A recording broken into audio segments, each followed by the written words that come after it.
Oke, pertanyaan berikutnya. Bagaimana Mas Dede melakukan penilaian terhadap mobil bekas banjir, Mas? Poinnya apa saja? Ya, kalau untuk mobil bekas banjir itu bisa kita lihat yang pertama itu dari karpet interiornya ya.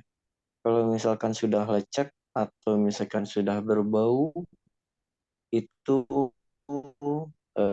berarti kemungkinan besar mobil bekas banjir ya. Terus kalau misalkan mobil yang dari interior yang udah berkarat, itu juga bisa kita identifikasi sebagai bekas banjir. Jadi dua item itu. Baik, Mas Dede. Berikutnya, bagaimana Mas Dede melakukan penilaian terhadap keaslian odometer atau jarak tempuh?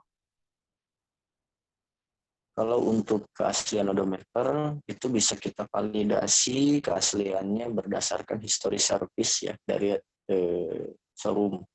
Karena dari atau daerah resmi ya.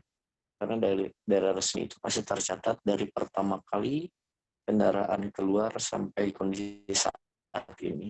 Tapi kalau misalkan history service-nya tidak tercatat, itu kita tidak bisa validasi. Paling dengan kondisi fisik, tapi itu juga tidak valid sih, tidak 100% valid. Tapi kalau misalkan dengan history service yang ada stempel resminya, atau misalnya kita cek dari dealer resmi, itu valid 100%. Gitu. Karena itu jadi patokan kita sih. Jadi patokan semua orang juga pasti dari situ. Kalau untuk mengidentifikasi keaslian kilometer kilometer Baik, kendaraan. baik. Berikutnya, Mas Dede, tadi ketinggalan pertanyaan ini perihal bagaimana Mas Dede menilai fungsi tombol dan kelistrikan kendaraan. Poin-poinnya apa aja gambarannya? Kalau untuk menilai kondisi interior atau tombol-tombol itu pasti dengan fungsinya ya. Setiap tombol atau setiap switch yang ada di interior itu harus kita cek fungsinya. Contoh misalnya fungsi volume itu kita cek volumenya besarkan apakah volume itu membesar atau mengecil gitu. Kadang ada juga yang volume kita besarkan tapi volume real di audionya tidak ikut membesar atau fungsi di switch power window kadang paling banyak di power window itu patah ya kayak gitu. Jadi fungsi sih dari setiap tombol-tombolnya itu Oh, sendiri. berarti memang diuji ya, diuji coba berarti ya Mas Dede ya. Betul, cek satu-satu. Baik. Berikutnya Mas Dede, apakah kaitan antara part ori dan part original di industri mobil bekas? Karena banyak mitos yang beredar Mas Dede perihal ada yang bilang, wah itu kan partnya saya sudah custom atau variasi, harusnya bisa lebih mahal dong. Ada juga yang bilang, oh enggak, saya lebih memilih part ori aja. Sebenarnya mana sih yang paling apa namanya yang benar gitu dari pernyataan tersebut menurut Mas Dede? Nah, tergantung kalau untuk dijual beli kendaraan itu, kalau misalkan part tambahan, kalau misalkan part tambahan itu yang memang harganya mahal, kemungkinan itu bisa menaikkan harga. Tapi kalau misalkan part yang diganti itu biasa-biasa saja, itu bisa kemungkinan menurunin harga. Karena apa? Karena kendaraan yang sudah dimodif itu pasti ada orang yang suka atau yang tidak. Kalau misalkan yang suka, itu mereka pasti memperhitungkan modifannya. Tapi kalau misalkan tidak suka, mereka pasti akan mengembalikan kendaraan tersebut ke kondisi standar. Biaya, pastinya biaya itu dipotong dari harga. Tapi kalau misalkan kondisi partnya itu mahal, itu pasti menaikkan harga karena suka atau tidak suka. Kalau misalkan part yang mahalnya itu dia jual, pasti harganya ikan harga bisa juga menurunkan harga. Tergantung kondisi part dan tergantung suka atau tidaknya si konsumen yang mau beli. Baik, baik. Berikutnya nih Mas Dede, seberapa penting seorang inspektor harus mengetahui jenis dan jenis fitur ya, jenis fitur dan tipe kendaraan. Boleh bantu jelaskan Mas Dede? Apakah mungkin ada kasus-kasus yang sering terjadi pada saat Ya, proses betul. inspeksi? Nah, sebetulnya kalau untuk fitur itu sendiri sangat-sangat penting ya untuk kita ketahui ya.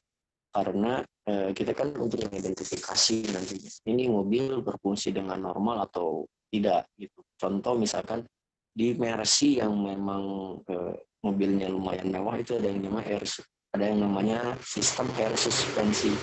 Nah, di situ kita kalau misalkan tidak mengetahui, kita gak bakalan ngecek itu berfungsi normal atau tidak. Sementara kalau misalkan fungsinya itu tidak normal atau rusak dan kita terlewat, itu pasti akan merugikan si pembeli atau merugikan perusahaan kita sendiri. Makanya untuk mengetahui fungsi di kendaraan itu memang sangat-sangat penting. Biasanya kalau misalkan kita ada input mau info, misalkan ada unit yang mau kita cek, itu disaraninnya kita searching dulu atau kita cari ini mobil fiturnya ada apa saja supaya biar tidak terjadi miskomunikasi nanti mereportnya. Baik, baik. Karena mungkin bukan cuma Mercy ya Mas Dede ya, mungkin mobil-mobil Ya pasti kan betul. setiap tahunnya ada update tipe dan fitur setiap tahun ya, berarti memang harus belajar terus ya inspektor ya. Baik. Berikutnya Mas Dede, biasanya kan orang ketika jual beli mobil Ya itu baik betul itu di sekali. Betul sekali. iya, betul. Biasanya orang jual mobil baik itu di balai lelang atau di showroom-showroom itu kan ada grading ya Mas Dede ya. Misalnya grade-nya grade A, Ya, grade B dan seterusnya. Kalau Mas Dede sendiri, menurut pendapat Mas Dede, grade A, B atau C dan seterusnya itu atau misalnya di tempat Mas Dede itu sendiri kriterianya apa aja sih gambarannya? Misal yang A. gambarannya ya Mm-mm. untuk pengelompokannya gitu ya. Nah, kalau untuk grade A otomatis ini grade yang paling bagus ya atau misalkan sangat bagus.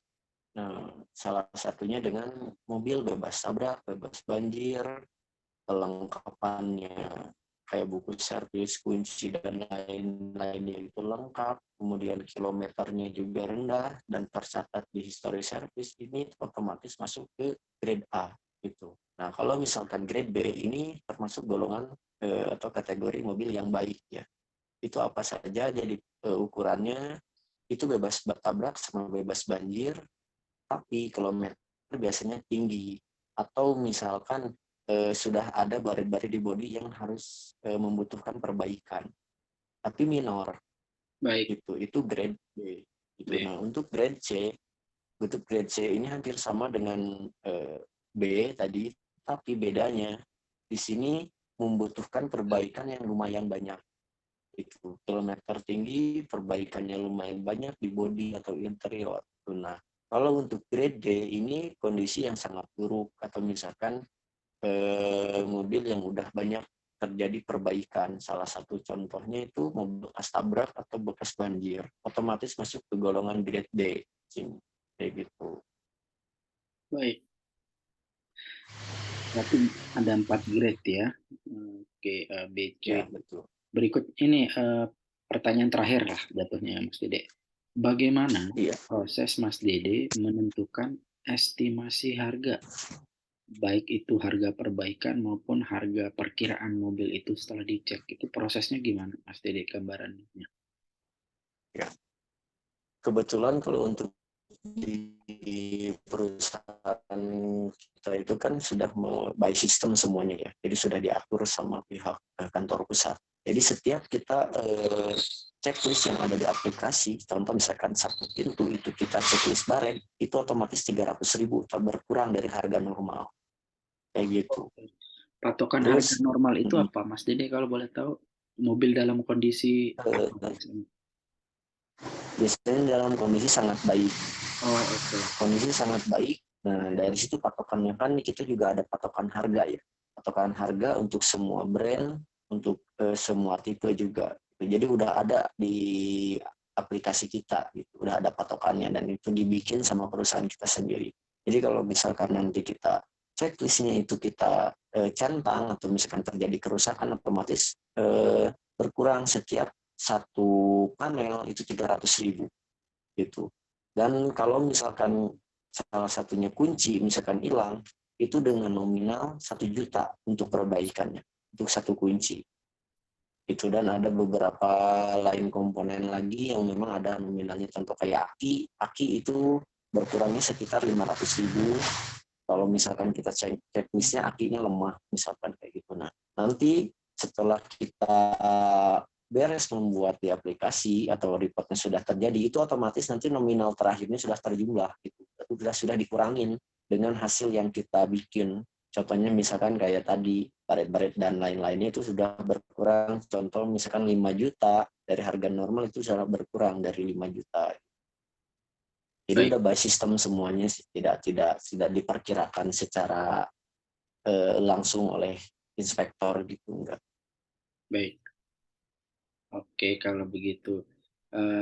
Terakhir Mas Dede, sebagai penutup nih, seberapa Ya, penting sih kemampuan komunikasi itu harus dimiliki oleh inspektor? Apa sebenarnya nggak terlalu perlu-perlu amat, asalkan bisa melakukan proses inspeksi gitu.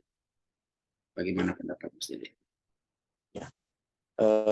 Sebenarnya sih itu hal plus ya kalau misalkan seorang inspektor itu bisa berkomunikasi dengan baik ya. Karena kalaupun tidak bisa berkomunikasi dengan baik itu tidak masalah sih, karena sedikit saja untuk masalah komunikasinya dengan konsumen. Ketika kita mau datang dan inspek saja gitu. Kalau untuk selanjutnya untuk negosiasi dan lain-lain itu sama pihak lain. Oke, baik. Tidak perlu sih kalau menurut saya. Tidak perlu jago Bahkan untuk berkomunikasi. bahkan ini juga ya Mas Dede ya, ketika ada orderan di luar perusahaan pun ya, maksudnya ketika ada misalnya saya minta tolong Mas Dede ya, mencarikan mobil, berarti memang fokusnya lebih ke apa namanya, ke unitnya ya, bukan negosiasi mah hak ini ya, tinggal Betul, mau dibeli apa enggaknya berarti ya. betul. Jadi skill kita itu yang paling utama dibutuhkan memang pengenalan terhadap mobil atau kondisi mobilnya itu sendiri secara teknis ya. Kalau Baik, secara komunikasi itu bukan tugasnya kita. baik. Lebih ke nilai plus ya berarti ya maksudnya. Iya, betul, hanya nilai plus saja. Baik, Mas Dede, sekian ininya sesi interviewnya. Terima kasih atas waktunya. Semoga Iya, sama-sama Bang Ojil. hasilnya nanti apa namanya bermanfaat untuk saya selaku peneliti maupun orang-orang yang nanti mungkin membaca hasil dari apa penelitian ini. Saya stop recording ya, Mas Dede. Oke, siap. Iya, siap Bang Ojil. Sama